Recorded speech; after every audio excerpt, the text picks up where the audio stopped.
आबा दिवंगत संतोष देशमुख यांच्या पत्नी यांचा पराभव झाला आणि स्वरूपानंद देशमुख 92 मतांनी निवडून आले.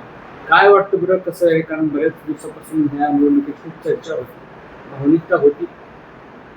खरं तर संतोष देशमुख यांच्या पत्नीचा पराभव म्हणजे योग्य नाही तो त्या गोष्टी. परंतु तिथं काय झालं होतं, संतोष देशमुखांच्या हत्येच्या नंतर तिथं जरांगे नावाच्या कुठेतरी बिंडोक माणसाने कुठेतरी जाती द्वेषाचं राजकारण सुरू केलं आणि संतोष देशमुखांचे भाऊ त्या धनंजय देशमुख जरांगेच्या आसपास राहून कुठेतरी जाती द्वेषाचं राजकारण करू लागले.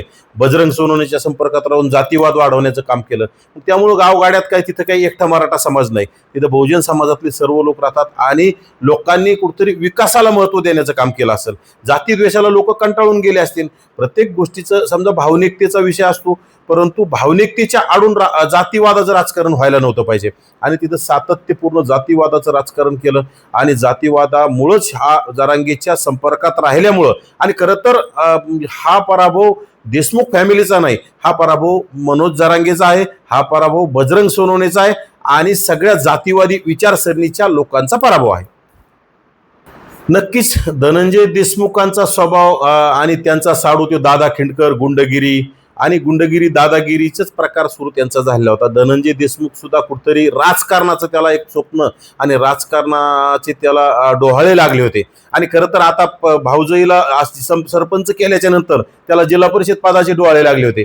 परंतु त्या फक्त जातीवाद आणि जातीवादी लोकांच्या नादी लागल्यामुळं कुठल्याही हे सगळा पराभव झालाय आणि कुठलंही निवडणुका ह्या एका जातीवर होत नसतात हे त्या मसाजोगच्या लोकांनी दाखवून दिलंय.